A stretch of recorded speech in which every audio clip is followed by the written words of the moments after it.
I got so much motherfucking design on right now.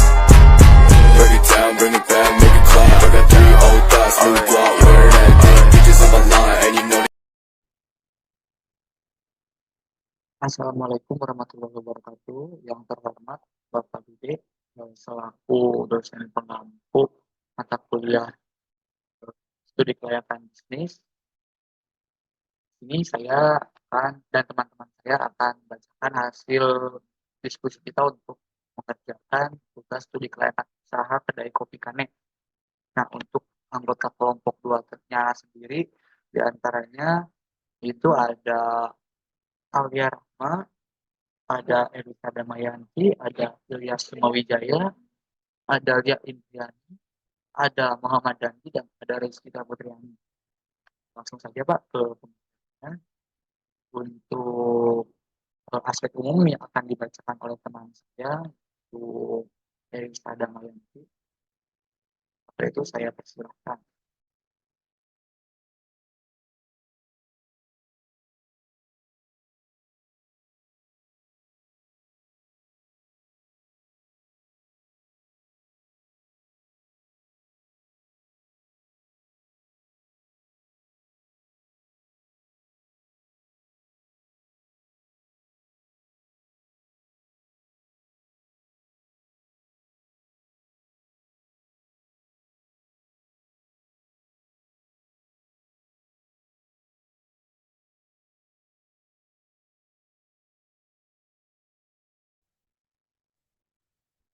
Aspek umum, dasar gagasan usaha, Indonesia tidak diragukan lagi memiliki berbagai jenis kopi berkualitas dan terkenal dengan kelezatan kopinya. Kopi telah menjadi bagian dari gaya hidup modern. Bukan sekedar meminumnya, namun bagaimana dan di mana meminumnya sudah menjadi budaya tersendiri. Di zaman sekarang, meminum kopi di kedai kopi telah menjadi sebuah kebiasaan lifestyle masyarakat di Indonesia. Bukan sekedar meminumnya atau semata. Namun di kedai kopi juga menjadi tujuan beberapa kalangan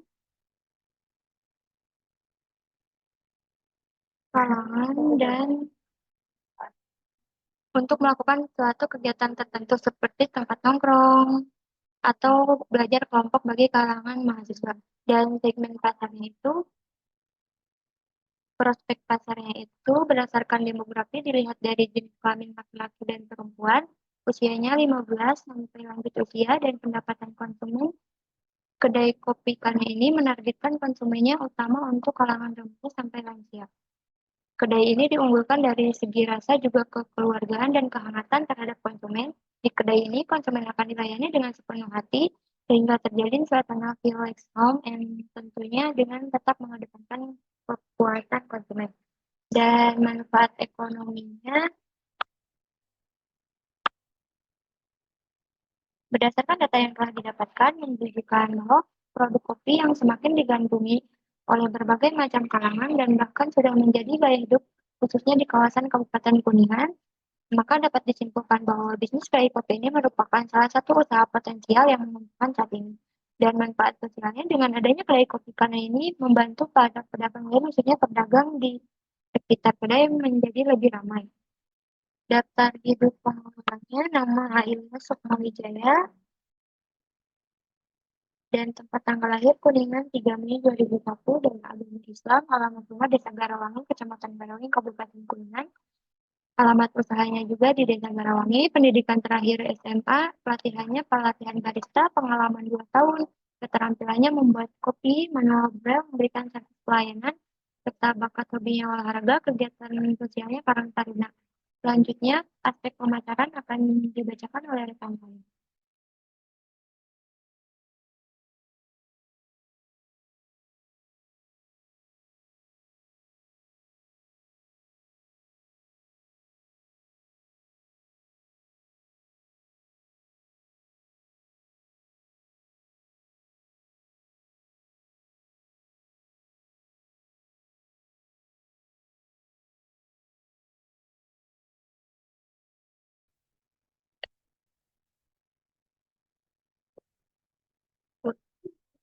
Selanjutnya, aspek pemasaran.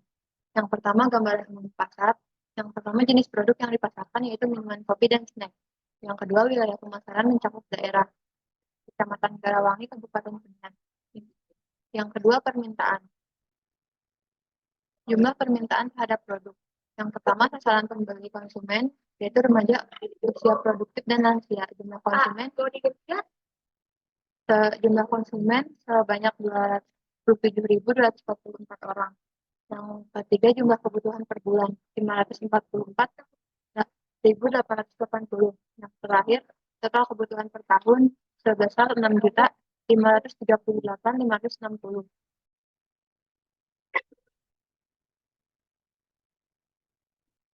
Selanjutnya, proyeksi permintaan selama 5 tahun mendatang. Tahun 2020 sebesar 6.538.560. Tahun 2021 sebesar 6.996.259. Tahun 2022 sebesar 7.485.997. Tahun 2023 8 juta 10.017, dan tahun 2024 8.570.718. Selanjutnya, penawar atau pesaing. Jumlah produk sejenis di pasar. Yang pertama ada sisi jalan kopi, kapasitas produksi per tahun 5.000 per unit. Yang kedua, Eternite sebesar 3.000 per unit. Yang ketiga ada Domo sebesar 4.000 per unit. Dan selanjutnya ada Mokopi 5.000 per unit, 6.000 per unit, dan Surgio 5.000 per unit. Total penawaran per tahun sebesar 23.000. Selanjutnya, proyeksi penawaran atau pesaing selama 5 tahun mendatang. Yang pertama, tahun 2020 sebesar 23.000, tahun 2021 sebesar 24.610, tahun 2022 sebesar 26.333, tahun 2023 sebesar 28.176, dan tahun 2024 sebesar 30.148. Selanjutnya, rencana penjualan dan pangsa pasar. Pada tahun 2020, permintaan sebesar 6.538.560. Penawarannya sebesar 23.000, peluang pasarnya sebesar 6.515.560. Rencana penjualan sebesar 12.500 dan pangsa pasarnya 0,19%. Tahun 2021 permintaannya sebesar 6.996.259. Penawarannya sebesar 24.610. Peluang pasarnya 6.971.649. Rencana penjualannya 13.500 dan pangsa pasarnya 0,19%. Selanjutnya tahun 2022 permintaan sebesar 7.485.997. Penawaran sebesar 26.333, peluang pasar 7.459.665, rencana penjualan 14.580 dan pangsa pasar 0,20%. Pada tahun 2023 permintaan 8.010.017, penawaran sebesar 28.176, peluang pasar sebesar 7.981.841, rencana penjualan 15.746 dan pangsa pasar 0,20%. Dan terakhir 2024 permintaan sebesar 8.570.718, penawaran sebesar 30.148, peluang pasar sebesar 8.540.570, rencana penjualannya 17.006 dan pangsa pasarnya 0,20%. Selanjutnya, strategi pemasaran pesaing. Uraikan strategi. Yang pertama, produk mutu, ukuran, kemasan, dan lain-lain. Mutu baik, ukuran bervariasi 250 ml, 500 ml, dan 1 liter. Kemasan cup and bottle. Selanjutnya, harga satuan 25.000. Cara pembayaran cash and debit. Potongan atau diskon 50%. Lainnya diskon di kesempatan tertentu. Selanjutnya, strategi pemasaran perusahaan. Produk mutunya baik, ukurannya bervariasi 250 ml, 500 ml, dan 1 liter. Kemasan cup and bottle. Harga satuan 15.000, syarat pembayaran cash and debit.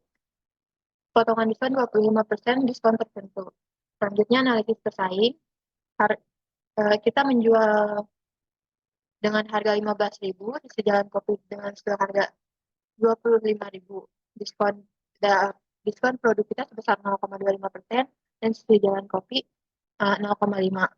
Bentuk pembayaran sama-sama cash and debit, kemasan sama-sama menggunakan cup and bottle. Kualitas produk baik. Selanjutnya akan dijelaskan oleh rekan saya.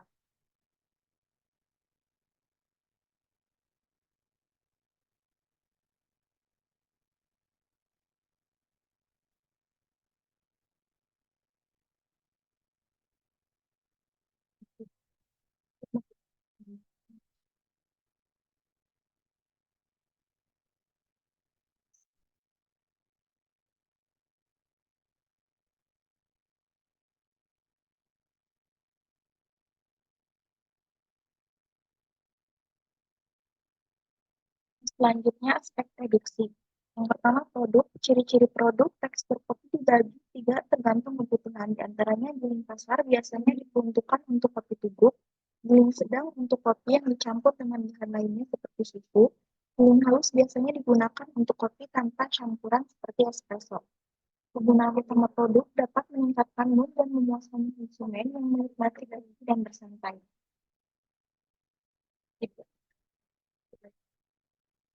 Untuk proses produksi, skema atau bagan alur proses produksi yang pertama input, biji kopi diproses menjadi rock presso dan output cangkir kopi.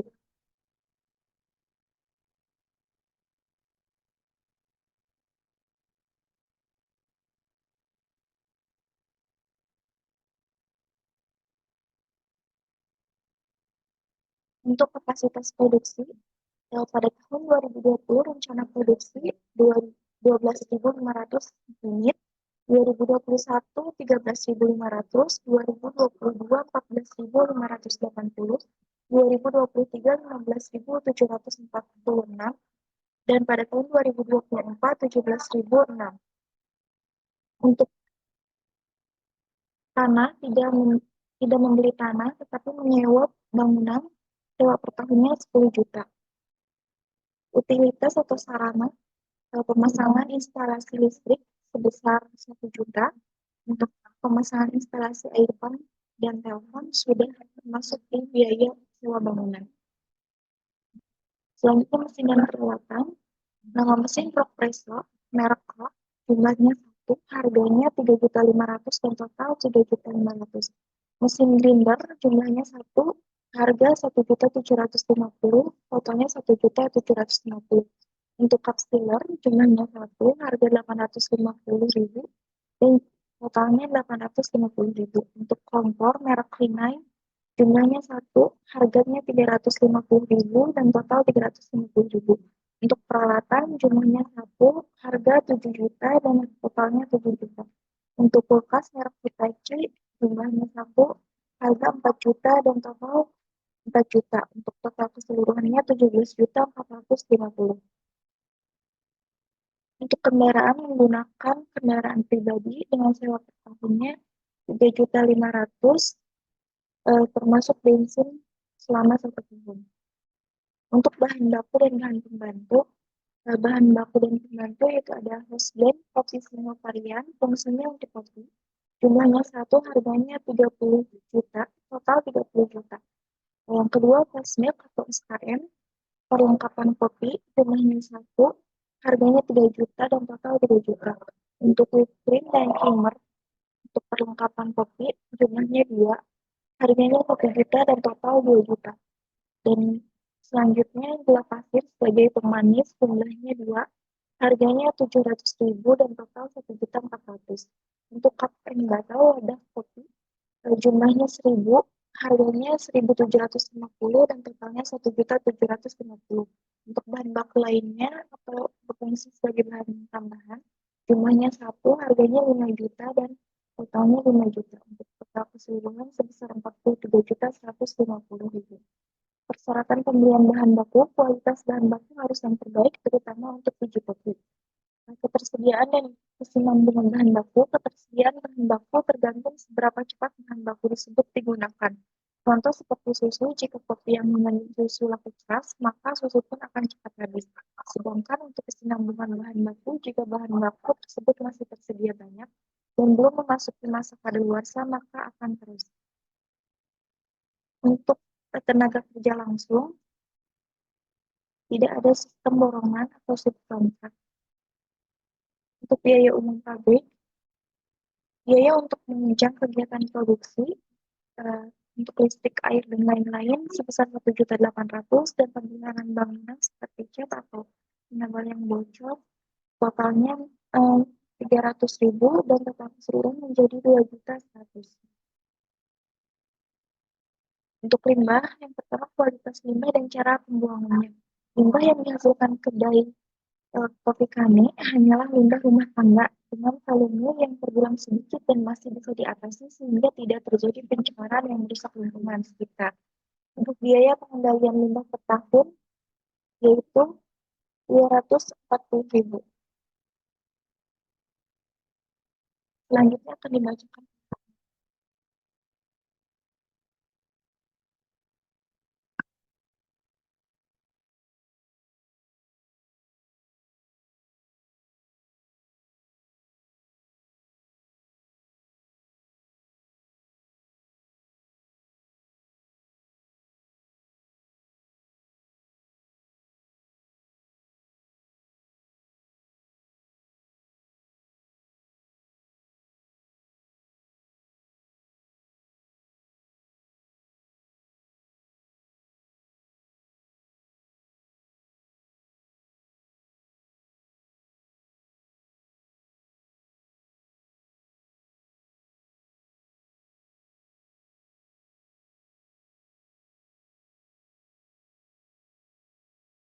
Baik, berikutnya aspek organisasi dan SDM.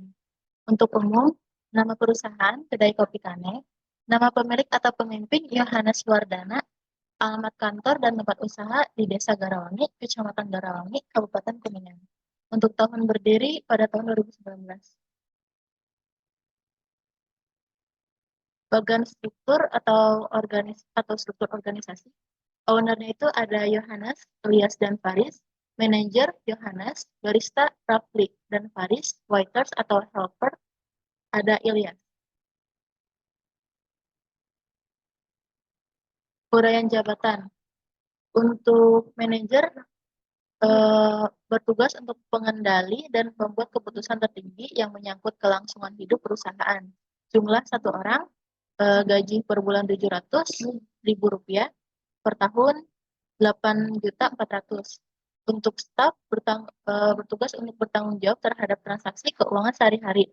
Jumlah orang 3, gaji per bulan Rp500.000, per tahun Rp18 juta. Total jumlah keseluruhan yang bekerja 4 orang dan total gaji Rp26.400.000. Untuk perizinan tidak ada.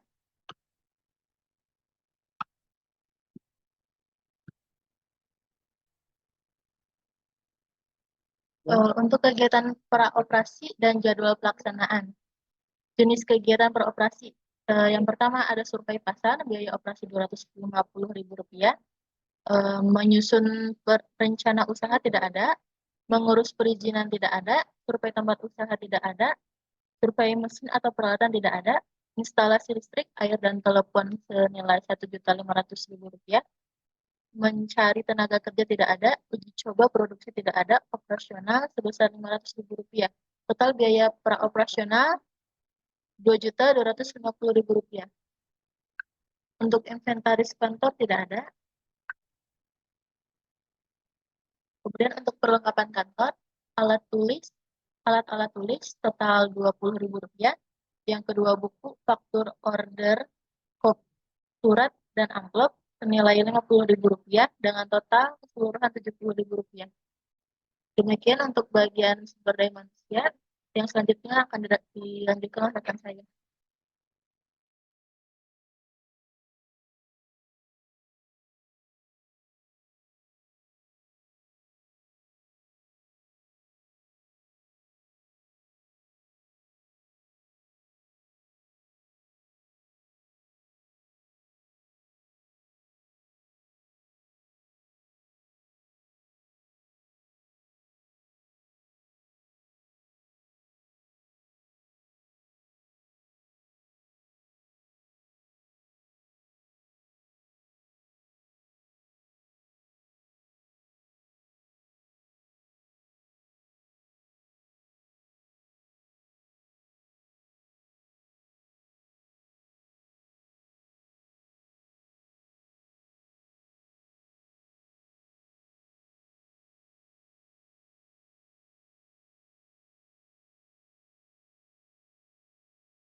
Selanjutnya, untuk biaya proyek, sekarang investasi harga tetap. Yang pertama ada tanah, soalnya kosong, kredit kosong. Yang kedua bangunan, untuk total 10 juta dan kreditnya 10 juta. Yang ketiga mesin dan peralatan, untuk totalnya 17 juta 450 dan kreditnya 17 juta 450. Yang keempat inventaris kantor, total kosong, kosong kredit kosong.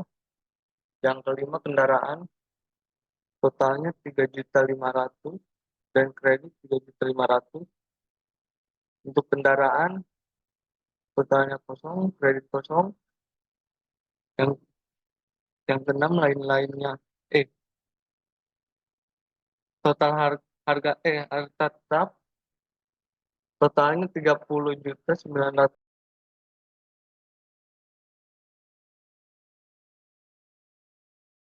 Nah,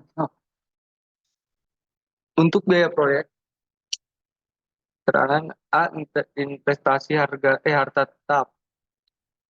Yang pertama tanah tidak ada, dua bangunan total 10 juta, kredit 10 juta, tiga mesin dan peralatan 17 juta, total 17 juta 450, kredit 17 juta 450. Empat inventaris kantor tidak ada, kendaraan total 3 juta 500, kredit 3 juta 500. Yang keenam lain-lain tidak ada, total harta tetap totalnya 30 juta 950, untuk kreditnya 30 juta 950. B investasi operasional. Yang pertama survei pasar, totalnya 250, modal sendiri 250. Kedua menyusun rencana usaha tidak ada. Yang ketiga mengurus perizinan tidak ada. Yang keempat survei tempat usaha tidak ada. Yang kelima survei mesin atau peralatan tidak ada. Instalasi listrik, air, telepon totalnya 1.500.000, modal sendiri 1.500.000. 7 mencari tenaga kerja tidak ada. Yang 8 uji coba produksi tidak ada. 9 operasional totalnya 500, modal sendiri 500.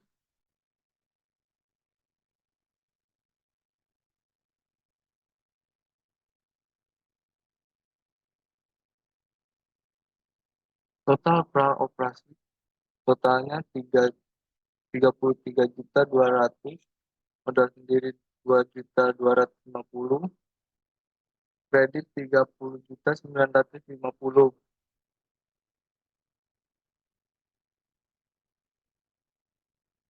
B modal kerja, biaya pokok produksi. Yang pertama bahan baku dan pembantu 43 juta 150. Yang kedua upah tenaga produksi tidak ada. 3 biaya umum pabrik 2 juta 100. Total biaya pokok produksi 45 juta 250. Biaya usaha pertama direktur tidak ada. 2 manajer 8 juta 400. Staf 18 juta. Admin tidak ada. OB tidak ada. Sopir tidak ada. Biaya pemasaran 37.500. Suplai kantor 70.000. Sewa 13.500. Limbah 240.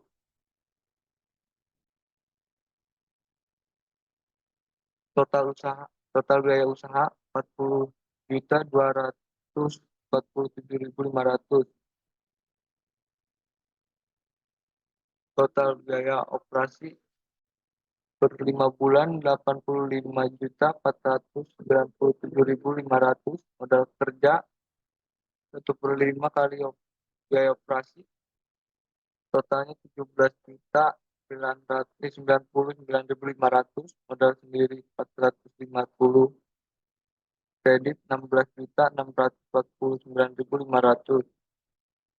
Total biaya proyek totalnya 50.299.500, modal sendiri 2.700.000, kredit 47.599.500. Persentase totalnya 100%, modal sendiri 5%, dan kredit 95%.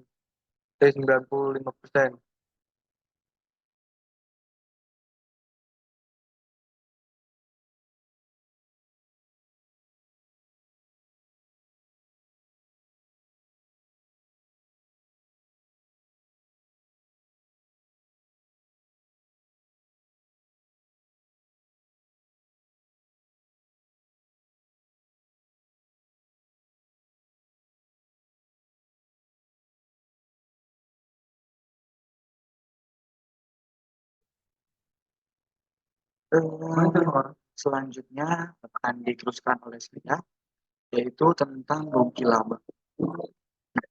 Untuk rugi laba ini terdapat rencana produksi dalam penjualan dari 5 tahun ke depan. Dalam 5 tahun ke depan. Nah, untuk penjualannya sendiri, tahun pertama, rencana produksi dalam ini adalah 12.500 cup.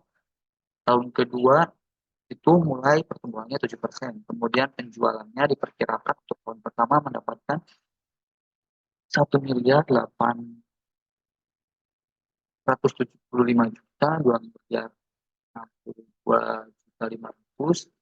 Nah, untuk biaya pokok produksi itu ada bahan baku pembantu yang sudah tertera, kemudian ada biaya umum pabriknya juga, dan akhir total pokok biaya produksi tersebut tahun pertama yaitu 45.250.000, dan mengikuti dari tahun kedua, tahun ketiga, keempat, dan akhirnya sampai tahun kelima yaitu 66.250.525.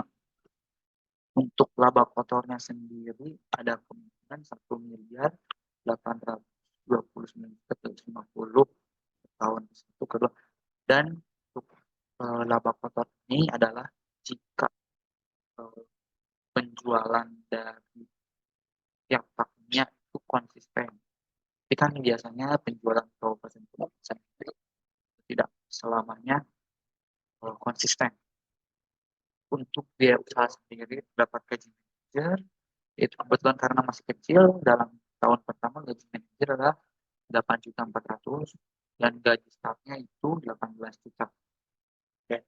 Untuk biaya pemasannya sendiri adalah kita hitung berarti ada 37.500 dari tahun 1 sampai tahun kelima. Suplai kantor juga atau ATK-nya sama 70.000. Kemudian untuk biaya sewa tersendiri ada kemungkinan 13.500.000 dari tiap tahunnya. Dan lain-lainnya yaitu untuk menjaga jaminan atau dalam sektor itu 240.000. Jadi total biaya usaha sebelum penjualan dan amortisasi itu sekitar 40.247.500 tiap tahunnya. Kemudian untuk total biaya usaha sendiri yaitu 40.809.000 atau kita bulatkan menjadi 41 juta. Untuk laba usahanya diperkirakan 1.288.000.000, dan kena pajaknya itu adalah 89.447, yang sampai akhirnya BMP atau DC persentasenya adalah dari tiap tahunnya adalah 2%. Untuk penyusutannya bangunan umurnya itu ada kemungkinan 20 tahun. Kemudian untuk mesin dan peralatan itu kita bisa hitungkan bertahan selama 3 tahun. Investasi kantor kebetulan belum untuk sekarang. Dan untuk kendaraan kebetulan kita menggunakan kendaraan pribadi, yaitu ini menggunakan bensin, akhirnya nilainya 3.500.000 untuk 5 tahun. Jadi per bulannya adalah 58.000. Bisa ditotalkan untuk nilai untuk penyusutannya, dan per bulannya adalah Rp543.056, dan amortisasinya nilainya ada Rp2.250.000 untuk umur 10 tahun, dan per bulannya kita hitung menjadi Rp18.750. Untuk arus kasnya sendiri dari tahun ke tahun memang terlihat sangat menguntungkan, kan, dari penjualan tunai sangat besar. Kalau untuk utang karena kita belum meminjam, akhirnya belum terjadinya piutang. Untuk total kas masuk diperkirakan ada 1.875 juta, sampai akhirnya meningkat sampai tahun kelima. Total kas keluarnya ada 30 juta. Tahun 0 adalah 33,2 juta, untuk tahun pertama 1.414.882, yang selanjutnya ada 900 juta, 800 juta, 800 dan 900 juta. Untuk kas netonya tahun pertama untuk kita mengalami rugi 23.200. Tapi untuk tahun selanjutnya itu ada kemungkinan besar mendapatkan 800 juta, mendapatkan 1 miliar, dapat miliar. Nah, faktor diskon sendiri ada tahun pertama satu peningkatannya. Terus nilai sekarang yaitu ada kemungkinan sampai tahun kelima, dari tahun pertama 600 juta, dari tahun kedua 700 juta, dari tahun ketiga 800 juta, tahun keempat 800 juta, dan tahun kelima 700 juta. Faktor diskon tersendiri ada persentasenya 60%, jadi 0,6, 0,2, 0,1, dan 0,09. Dan nilai sekarang yaitu diperkirakan untuk tahun pertama karena kita minus, untuk tahun pertama 500 juta, tahun kedua 400 juta, tahun ketiga 300 juta, dan tahun keempat yang kelima 200 juta dan 170 juta. Maka dapat disimpulkan bahwa IRMS sangat menguntungkan. NPV-nya adalah 3 miliar, dan PP-nya cuma kemungkinan dalam waktu yang cepat karena kita masih menggunakan alat manual. Untuk neracanya kasnya sampai 17 juta, dan akhirnya tahun kelima untuk tanah karena belum beli, dan untuk bangunannya 10 juta, 10 juta, dan 10 juta, mesin dan peralatan 17 juta, kendaraan dan lain-lainnya itu masih belum terhitung. Total harga tetapnya adalah kemungkinan 30 juta 950 dari tiap tahunnya. Akumulasinya dari tahun pertama 500.000 ke sejak 1 juta ke 1.600.000 plus 2 juta 100 dan akhirnya ke 2 juta 700. Nilai buku harga tetapnya yaitu 30 juta, 30 juta juga yang tidak terlalu besar. Dan untuk investasi praoperasinya yaitu ada 2 juta 250 dari tiap tahunnya. Untuk nilai buku harta tak terwujud sendiri yaitu ada 2 juta 250 di awal, dan menurun sampai akhirnya di tahun kelima 2 juta 156.250. Maka total harta yang dimiliki baik jika berjalan mulus yaitu adalah 52 juta 800 juta, dan sampai akhirnya di tahun kelima mendapatkan 6 miliar. Dengan utang lancarnya tidak ada, modal kerjanya juga belum ada, kredit investasi ada pinjam 30 juta dan menurun sampai akhirnya habis. Total hutang jangka panjangnya juga di tahun kelima akhirnya sampai lunas. Untuk modal sendiri awalnya ada 2 juta 700. Jadi terus laba periode lainnya ada 800 juta ke 1 miliar lagi, terus ke 3 miliar, dan sampai 4 miliar 800 juta. Jadi akhirnya total dari hitungan modal dari awal sampai belum dari 2 juta sampai 6 miliar. Mungkin itu yang bisa terjelaskan. Saya selaku moderator juga meminta maaf jika terjadi sebuah kesalahan, Pak. Kita di sini masih belajar. Saya harap dengan adanya presentasi ini menambah wawasan untuk kita dan pengetahuan kita terhadap SKB ini, Pak. Saya akhiri presentasi kali ini. Saya tutup. Wabillahi taufiq wal hidayah. Wassalamualaikum warahmatullahi wabarakatuh.